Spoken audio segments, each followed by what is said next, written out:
Hi guys, it's Shadow Boy. So today I want to do a video on shapeshifting, and before I go into it, I want to explain what is shapeshifting. So the Oxford Dictionary definition of shapeshifting is the ability to change one's physical form at will. However, here within this context, you'll probably see after a while that we're actually talking more about the idea of spiritual shapeshifting. And one of the reasons I want to talk about it is because it's a subject that's not actually mentioned much within modern witchcraft, particularly hedge witchcraft and traditional witchcraft. And if you look at the folkloric aspects of witchcraft in regards to the tales and stories that we have, it plays a massive part, it plays a huge part. So I feel it's something that needs to be discussed more and something that needs to be talked about more. Shapeshifting can also be known as skin turning as well. A lot of people also call it skin turning. So I've got my notes up here, by the way. It's something that plays a massive part, and it's not just a thing that occurs within old witch tales, it occurs all over the world. If you have a look at Indian skinwalkers, that is fucking horrifically terrifying. Have a look into some of those tales and stories. There are still modern tales of them happening to this day, but if you read them, don't read them before bed like I did, because they are genuinely quite terrifying to read. But they play a massive part within all areas of the world, and particularly shamanic cultures and shamanic practices. Shapeshifting is a key thing here, and this is where I feel that shapeshifting plays a major part.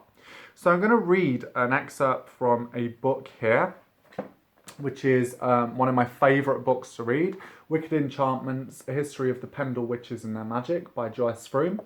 And this book is fantastic if nobody has it and people want to look into the academia aspect of cunning folk and witches and wise women and folk magic around the UK. Check out this, and around Europe. Really, really interesting. So, shapeshifting.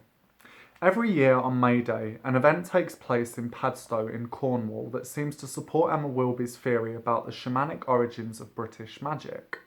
Accompanied by a band and a vast crowd playing and singing a folk song with mesmeric drumbeat, a man dances wildly through the streets wearing a fearsome masked costume that transforms him into a creature that is part human, part horse, the Padstow Oss.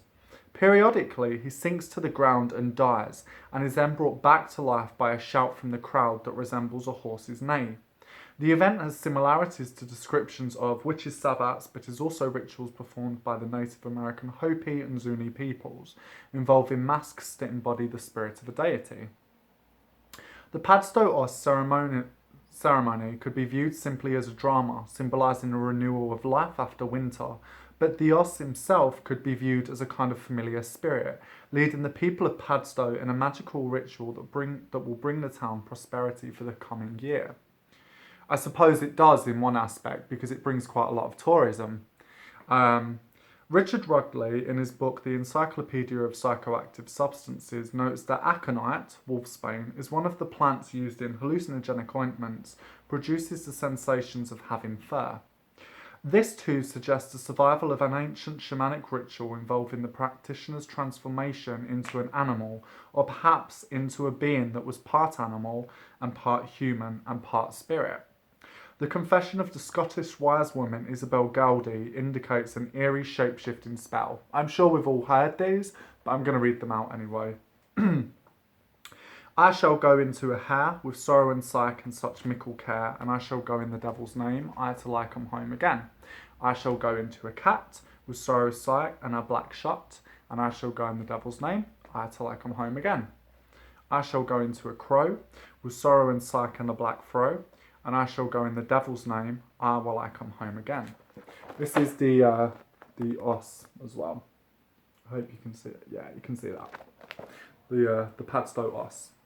What's interesting here to note is that quite a lot of the times within old witchcraft trials, a lot of the times when witches had spells or prayers that involved our lords, a lot of the time they were changed for the devil. because a lot of people were like, well, we're going to change that to the devil. So the people that were normally convicting witches normally changed a lot of these things to the devil instead of our Lord. So it could actually be, I shall go into a hell with sorrow, sight, and such mickle care, and I shall go in our Lord's name, I till I come home again. And the returning spell for that is hare, God send thee care. I am in a hare's likeness now, but I shall be in a woman's likeness even now. And that makes sense, doesn't it? The fact that it could be, I shall go in our Lord's name, and then asking hare, God send thee care to come back. To me, it makes sense. There's a possibility there that it could be changed. So there are a lot of folk tales surrounding shapeshifting, okay? And I could sit here all night and go for them, but really I'm just not going to go there. But one of my favourite stories, there's a couple of, I put a couple of my favourite stories about shapeshifting here, is The Witch and the Toad, which was recorded by Robert Hunt, which is the Popular Romances of West England. And this is in Devonport, I believe, and it was a woman called Aunt Elsie. And she possessed a terrible temper, and she rented a cottage from her landlord. And her landlord had asked her for the rent so many times, and she had just kept fleecing him and fleecing him. And in the end, it got to a point where he was like, right, well, you know, pay the rent or else, basically. And Aunt Elsie had said that there will be problems with your wife's pregnancy, with your wife's child. And she spat venom at him and, you know, sort of kicked up a fuss, and there was a horrible sort of scene that ensued. And the landlord had owned a shop, and he had gone home to his wife in the shop, and his wife had sort of said, you know, you look a bit tired, go take a lie down. And he had taken a lie down, and then there was a loud crash, there was a loud bang, and the beam fell down from the shop. And his wife had screamed, and to their surprise, there was a huge, large toad on the till, spitting venom at them, hissing at them. And so there was a beam burning, and the landlord had got some tongs and threw the toad into the fire, burning half of the toad. And you can read this story fully, but I'm just going over this as examples of shapeshifting. And so what happened then is that his wife actually started having fits, started having convulsions, and she was pregnant as well. So she started having a lot of problems. And then the landlord actually found out that Aunt Elsie had had a fit and fell into a fire. And just like the toad had been half burnt, she had burnt half the side of her entire body. And then the toad had come up again and started spitting venom at them. And again, he got the tongs and threw the creature on a flower bed. And it was half burnt. And then the old woman, Aunt Elsie, actually died from shock of the burning. And then the next day they looked, and the creature was dead. The toad was dead. So the tales I'm going to tell you, that you see, there's links there's similar links here in the fact that when there's damage to the animal, there is damage to the witch. And that's that link. In a lot of folk tales, you see this. There's the link between the injury of the animal and the witch. And you'll see things like when a hare is shot in the leg, an old woman would be hobbling the next day and would be limping off her right leg, and the hare was shot in the right leg. So you see this link here with the witch and with the animal. So my other story I'm going to tell you is from is from this book by George Elwood Evans, The Crooked Scythe, which is basically oral history, and he wrote 10 books, which is basically survivors of a disappearing agricultural area due to the Industrial Revolution. So it's quite interesting to read, just if you're into more older sort of traditions and stuff like that. But this little short bit is this. Black Magic, it's called. I wouldn't like to say that there is not a such thing as black magic, but I know of a coincidence or something that happened regularly. No one has been able to explain it to me. But it's a strange kind of thing that happened in this part of the country. The kind of story you get in Suffolk and Norfolk. There was this old girl at Blow Norton. Her son was the biggest poacher. He was a devil. He'd rob your house in the middle of the day and let you see him run away. But the police could never catch him. If they went to the house and saw him move into the door, they'd turn out to the family, look everywhere, and he was not to be found. But his mother would be sitting there with this black cat in her arms. She'd always got this black cat when he weren't there. The police would search the house and he was never there, and you never saw that cat when he was there. Now this will surprise you, I know, but my mother had pointed out time after time, she said, you go along that Blow Norton Road and you'll never see the black cat unless Albie, we'll call him that, though that wasn't his proper name. If Albie had disappeared out of the sight of the black cat was there, you never saw the two together. People in the village said she was a witch, but this is, you can make of it what you like, can't you? Mervyn Cater. So that's another story there. And last but not least, which is one of my favourite stories, is this takes place it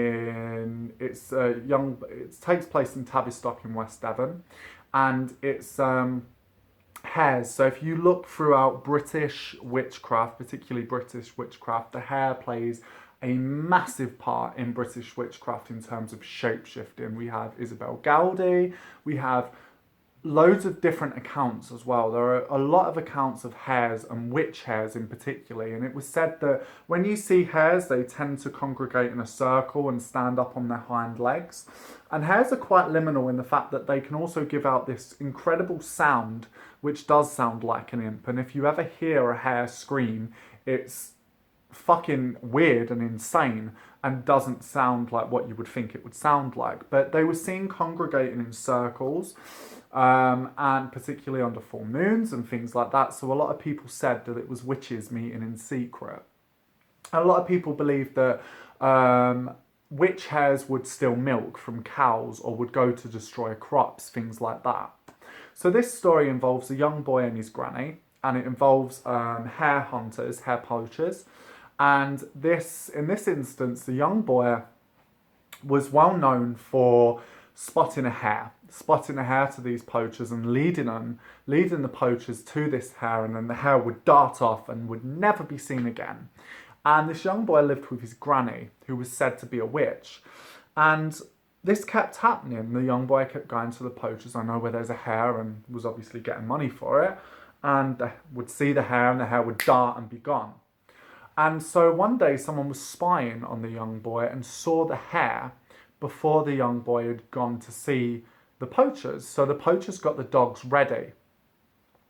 And so the poachers set the dogs off and they ran after this hare and got basically a head start. And this boy screamed something along I believe I've got it here actually, it was Granny, quick, run for your life at this hare, and this hare dashed, and they followed this hare. And when they followed this hare, it made its way into the granny's house through a small hole by the door. And so the poacher was banging the door, and they had their suspicions. And when they opened the door, the old woman was there, but she was incredibly out of breath, and she had scratches all over her as if she had just ran through a bramble bush.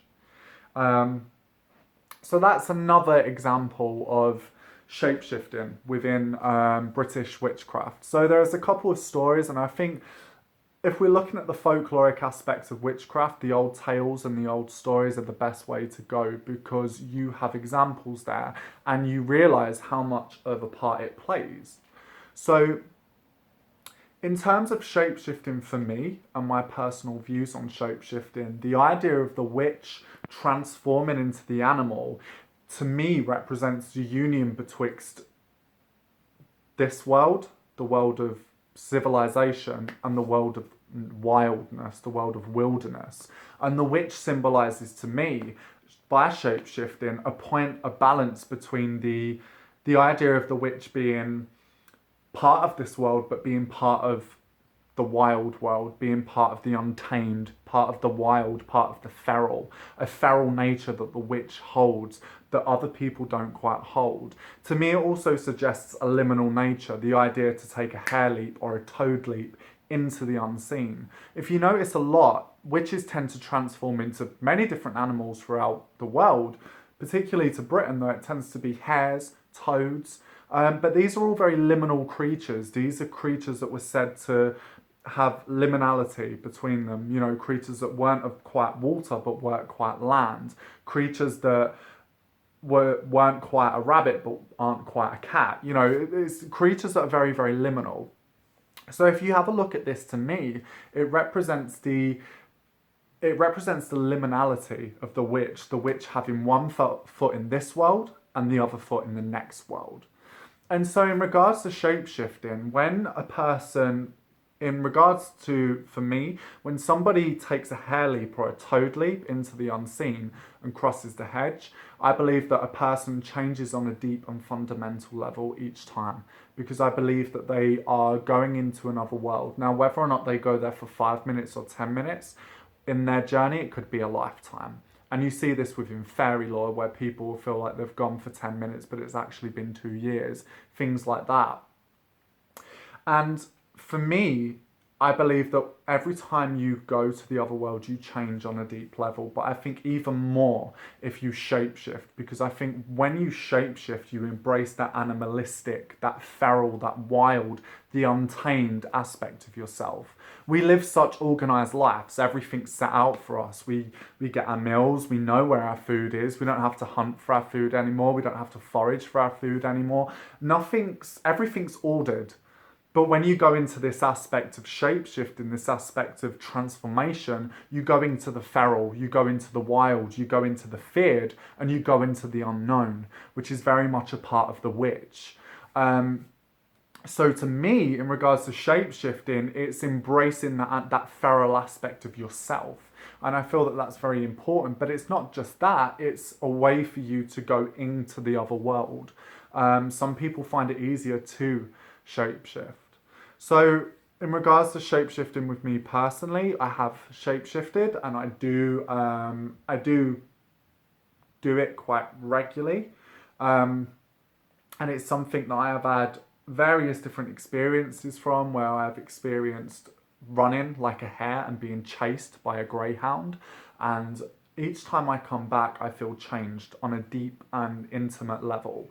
And it's one of the things that each time you come back from shapeshifting, you become more feral, you become more wild, you become more other. And that's something that I deeply believe, that it's something other. Now these stories, like, if someone's out there thinking that it's physical and that I genuinely believe this was a physical thing, I don't believe it's a physical thing, and I don't believe that people physically changed and transformed into witch hares. But I think from the folk tales and from the stories, what we can see is we can see the spiritual side of it. And I think that's very important. To me, this represents the spiritual aspect of it, that someone has taken a hare leap and a toad leap, and because the spirit and the soul, the spirit and the body is one, any injuries that incurs in the spirit world will incur in the mundane, will incur upon the physical. And this is something to me that is very important, in the fact of the spiritual is as real as the mundane. And for me, in folk tales, when I see the links between the injury of the animal and the witch, to me it symbolises the realism of the mundane and the spiritual, of the spiritual being just as real as the mundane. And that's, to me, what that represents. And to me, it represents the belief that people had back then, in the times where people had such a more stronger belief, a stronger faith in folk magic, in the paranormal, in the supernatural. To me, it's something that represents on a deep and fundamental level. And I feel that that's something we can take from the old tales to see that how much faith people really did have in this, and how much belief people really did have. So nearly coming up to 20 minutes, and I have waffled on. But before I do go, what I also want to say is how people can shapeshift now. So I'm not going to give everything away. I'm not a great believer in that. But if you look at people From what I hear, people incorporate the use of drums. People incorporate the use of drumming to get themselves into a trance-like state. Flying ointments, only if you know what you're doing. As we was talking about wolfsbane, things like that. Having a look at entheogens, you know, things to alter your state of consciousness. There is an exercise in to fly by night, which is basically the person shapeshifts, but physically they stand up and they start to take on the persona of an animal, and they get into that trance-like state, and then from there your spirit goes out and you fly. So if you have a look at that, if you have a look at perhaps wearing furs, masks play a massive part within it. When you wear a mask, you take on the persona of something. You become the other, you become the thing. When you wear something, when you wear furs, when you paint yourself, you become the other. You are actively making a change to your physical appearance. So that within itself, shapeshifting is physically shapeshifting, but it's representing the spiritual. And it's the sympathia of it. It's the sympathetic link of wearing furs, of representing that. And there are many other ways that one can shapeshift. My phone's about to die though. But yeah, have a look, have a research, do your own research.